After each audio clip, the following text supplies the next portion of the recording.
Hello everyone, let us discuss about obstructive sleep apnea OSA.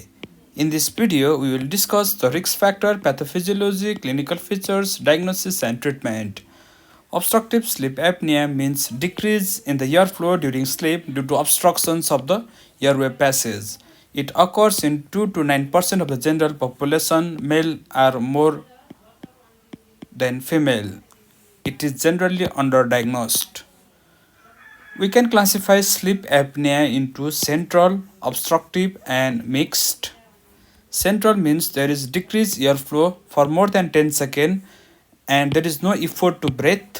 It is due to issue in the brain signaling to the trigger respirations due to heart disease, brainstem disease, etc. But obstructive is occurrence of reduced airflow for more than 10 seconds in the presence of breathing effort. It is generally due to recurrent upper airway collapse, due to relaxations or collapse in deep and REM sleep. It occurs in deep or REM sleep. And we have mixed variety in which it starts as central and then becomes obstructive. Let's see the risk factor. Most, most common risk factor is obesity, male gender, older age more than 50, family history, Asian, anatomical like enlarged tonsils, large neck circumference more than 43 centimeters, sleeping supine, genetic disease like Down syndrome, alcohol and tobacco misuse, and stroke, hypothyroidism, metabolic syndrome. Let's see the pathophysiology. Pathophysiology means how it occurs. During sleep, there is reduced muscle tone, like lowest muscle tone during REM sleep, which results in the block of the airway. We can see here, this is the nasal airway. There is block, there is fall of the tongue, resulting in the obstructions, block the airway, which occurs results in apnea for more than 10 seconds. It's most commonly anterior posterior collapse of the airway, more than 90%. In apnea, there is more than 90% anterior to posterior collapse of the airway. We have another term called hypopnea, in which there occurs for due to less than 30% anterior posterior collapse. In apnea there is 90%, but in hypopnea there is 30%. The airway is blocked for 10 seconds in both, in apnea and hypopnea both. Let's see the clinical features. We have apnea, means cessations of the breath for more than 10 seconds. It may occur 100 times per night during REM sleep. It may be witnessed by the other. Snoring is the most common symptoms. It is loud, chronic, and bothersome to others.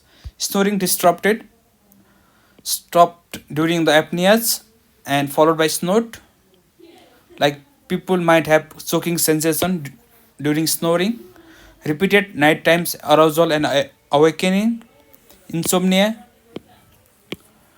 gasping, nocturia, headache in the morning, morning confusions, dry or sore throat, daytime somnolence, obstructive sleep apnea, hypopnea syndrome, fatigue, decreased concentrations and the memory.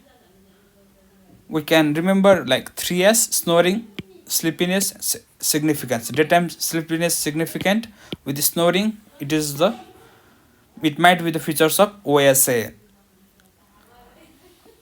Once the OSA occurs, it might result in the arousal in the night for so many times, which results in the increase in catecholamines like adrenaline, noradrenaline, resulting into increased heart rate and BP, which might complicate into these problems like hypertension, CBD, left ventricular hypertrophy, heart failure, arrhythmia, stroke. In the same time, due to decrease in the intrathoracic pressures, there might increase in the left ventricular wall tensions, increase cardiac oxygen demand, and due to oxygen desaturations, hypercapnia, there might occur decrease in the myocardial oxygen delivery, result in the oxidative stress and inflammations. We can see the complications like hypertension, GERD, cardiac arrhythmia, coronary artery disease, pulmonary hypertension, depression, anxiety, sexual dysfunctions, and metabolic syndrome. How can we diagnose it? Diagnosis can be made using clinical features, blood test, usually hypothyroidism. We can measure serum TSS and T3 T4 levels of the patient. The gold standard method for diagnosis of the OSA is polysomnography. It is the overnight sleep study. There is the graph. We have to study the graph and find. And imaging of the neck sometimes can be useful for diagnosis. Now let's see the treatment. For treatment, we have lifestyle modifications,